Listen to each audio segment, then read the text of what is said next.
Hey everyone, in this video we're going to go over geometry. It's in chapter 6 of your Math and Society textbook, and we'll start with just the basic geometry concepts and figures. We do some of this when we apply things in our problem solving unit, so you'll need to be familiar. You don't need to necessarily, you're not going to do proofs and things like that though. So no worries there. So we have properties of angles. Okay, so this is in your book as well. You can get more details there, but these are some nice notes. So we have two rays with a common endpoint make up an angle. The common endpoint of the angle is called the vertex. There are four common types of angles. We have acute, which is the small one, so it's between 0 and 90. I think it's little, it's acute. Right angle. That's very, very common. We use that a lot, like for Pythagorean Theorem. We're going to have right angles and such. Obtuse is when it's larger, between 90 and 180. And straight angle is 180 degrees angle, looks like a straight line. Then we have supplementary and complementary angles. So two acute angles are complementary if their sum equals 90 degrees. And supplementary is very similar, except it's going to be they add up to 180 degrees. Okay, so you might want to jot those down, maybe keep some of this vocab on a sheet in your notes, on an index card, so it's easy when you are doing problems and taking quizzes. You don't always have to open up your book or the workbook. Okay, so we have here looking at straight angle ABC. So the angle is the vertex is always in the middle when we list that. So this is the straight angle ABC, and we want to find the measure. So that little M there means measure of angle DBC. Okay, and these are called rays because they have arrows here instead of segments. Segments would be like the segment BD, but if it's a ray, it has the arrow. So we want to figure out the measure of DBC. So if we know that ABD is 136, and we know that this straight line is 180, we just need to subtract the 136 from 180 and figure out this angle. So why don't you pause the video and work that out. So I've just done my math off to the side over here. 180 minus 136. And then my answer is going to be 44 degrees for the measure of angle DBC.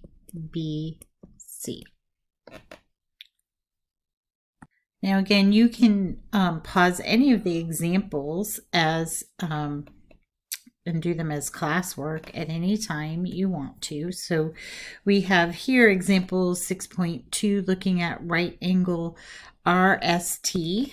So that's this one. And so right angle means it's going to be 90 degrees. And this little box here indicates that if you just saw a diagram. And then we want to find the measure of PST, which is this one here. And we're given that RSP, this angle, is 67 degrees. So what you would do is subtract that 67 from 90, and you'll figure out this measure here. So sometimes I indicate that just by like a double line there. And so we're just going to do the 90 minus 67 would equal 23 degrees. And you are done. You can mark it on here too if you want. If this were an application problem, you would want to give more context and such, but you don't really need to worry about that with this one. Now we're going to look at triangles. We kind of do a lot with triangles in the problem solving unit too, so this will be beneficial. So triangles, definition is a geometric shape made up of exactly 3 angles and 3 sides. Okay, so tri, and the root word is angle. So the angles that make up the triangle are called the vertices. of the triangle, and the sides are called the edges. Sometimes they're called legs too. Like in the right triangles, we have like our hypotenuse and our two legs. There are many different types of triangles, but we'll focus on just a few. So we're going to look at scalene is right here, and that's all different lengths for the sides or the edges. And then equilateral, they all have the same length sides. That means they're also going to have the same angles, same measure for the angles. Isosceles is two of them are the same. Okay, so that means also that those angles opposite them will be equal as well. We have, again, similar to the angle, we have acute triangles. So everything's less than 90 degrees in that. We have obtuse, where we have one that's like the bigger angle and two that are smaller than 90. A right triangle has the 90-degree angle.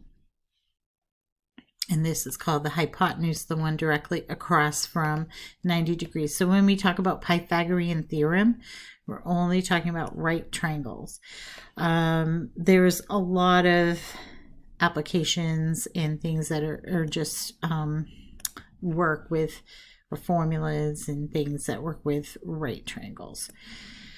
The sum of three interior angles of a triangle is 180 degrees. We can use this information when trying to find a missing angle. And I think we did some of that earlier in the review. If you're in the CMath, we would have just had that, but I'll review that again. So we have example 6.3. We're on page 62 of your workbook. Again, you can just write out in a notebook if you want. A triangle has two angles that measure 35 degrees and 75 degrees. Find the measure of the third angle. So pause the video for a minute and see if you can think about what that should look like and how you can set that up. Okay, so thinking back to kind of maybe what you've learned in the algebra course, you can declare, so we have, the first angle, angle 1 equals 35 degrees, angle 2 equals 75 degrees, and angle 3 we don't know. So that's what we're trying to find. We can call that x if we want, right? Instead of a question mark. And then we know that they all have to add up. Angle 1 plus angle 2 plus angle 3 is going to equal 180 degrees. So we are going to fill in our spaces here, or our info. 35 plus 75 plus x equals 180. Using our algebra skills there, we're going to then combine the values here to be 110. And we have plus x equals 180. Subtract the 110 from both sides, you'll get x equals 70 degrees for angle 3. So you could write angle 3 equals 70 degrees. This really doesn't have much context. It's kind of generic, so you don't have to like do the whole sentence, but we can see we have all our pieces here. We have part A of the problem solving, declare your unknowns. Part B, set up some equation. C is solving, and D is your answer in context. This one's a little bit brief here.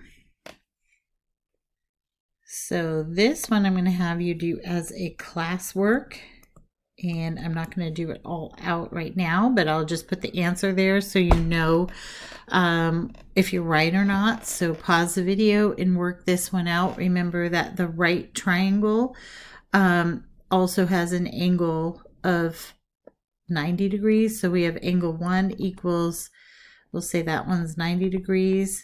Angle 2 is equal to 57 degrees. And you're trying to find the other angle. Angle 3 equals x. Okay, so that's part A of your problem solving process. So pause and solve. then check. And you'll have access to the full solutions also when you turn this in, but I'm just going to tell you that it should come out to be angle 3 is going to be equal to 33 degrees. And I'll go back and fill that in later, the full steps for you. Let's see if you can come up with 33 degrees, okay? Okay, so now we're going to take a quick look at the Pythagorean Theorem. You've probably worked with this before. So just to review again, we have the sides are, we call the legs. So we have leg A, leg B stem off the 90-degree angle. And this only, again, works with a 90-degree angle. It has to be a right triangle. And C is the hypotenuse. It's the longest one side, and it's directly across, opposite, we say, from the 90-degree angle is our hypotenuse. Okay, so the sum of the squares of the legs is going to equal the hypotenuse squared. And there's actually kind of a neat little activity you could do. Maybe I'll post that or a video about that you can see how that works in reality. You can look at how that prove that out, but we'll do that a little later. For now, we'll just work with it. So if you remember, we have a squared plus b squared equals c squared. And we're going to need to find the missing side. So in this case, it's c squared. So we're going to just fill in everything. So we would have a. It really doesn't matter which one you call a or b. But we'll kind of be consistent with the up there. They called the one acrossways a. Down here, they call it b. So it doesn't really matter. So we have 3 squared plus 4 squared equals c squared. Now be careful, because you can't just add these together first and do like a 7 squared. That won't work out. We have to follow the order of operations carefully. So you probably can pause and see if you can figure this out. You probably used this before, so it might be a good one. Just try on your own. But we would have 3 squared is 9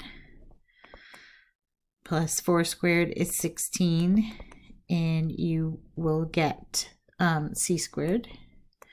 And then we have 25 equals c squared. But we're not done yet. We actually, in order to solve this out, we have to take the square root of both sides, right?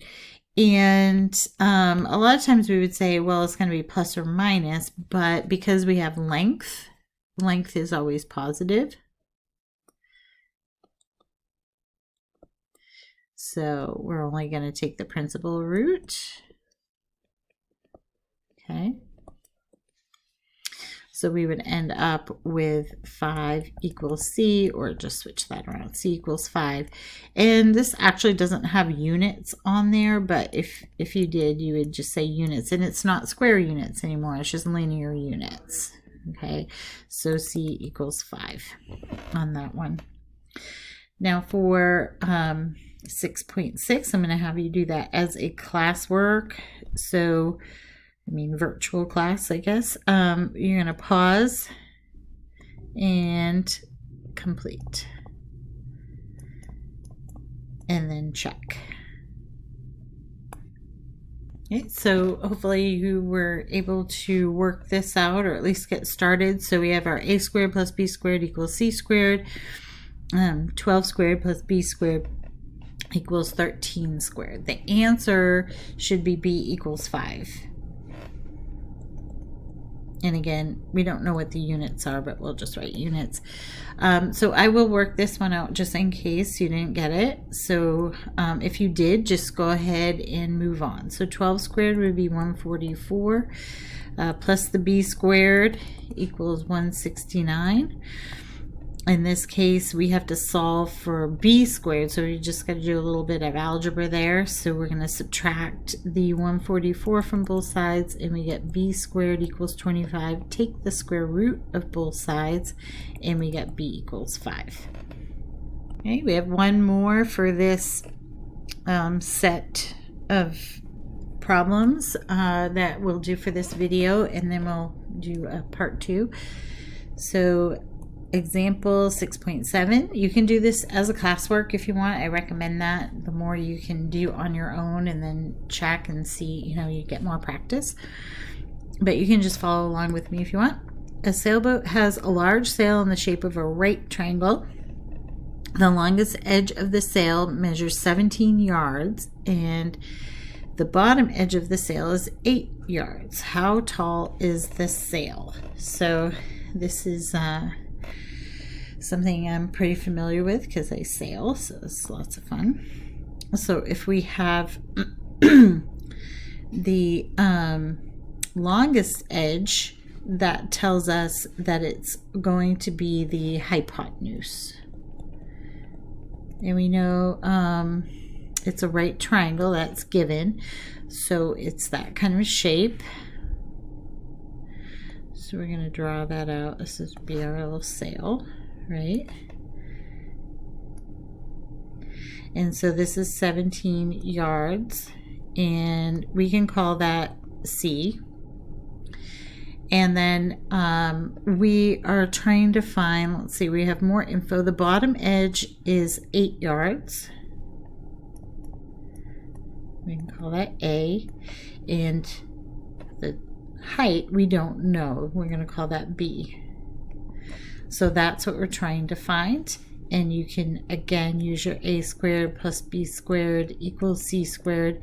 And it's really, once you have the info, it's just like the one we did above. So actually, this is great classwork. So just go ahead and finish on own.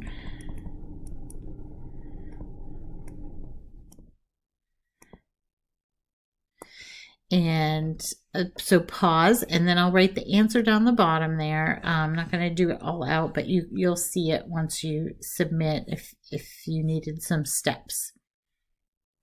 Okay, so the answer for that one should be 15 yards. So that's how tall this is over here. Okay, and this is a word problem in context, so I have my sentence, I have units on that. Make sure you always include those. All right, thanks for watching. Part 2 will be coming up soon.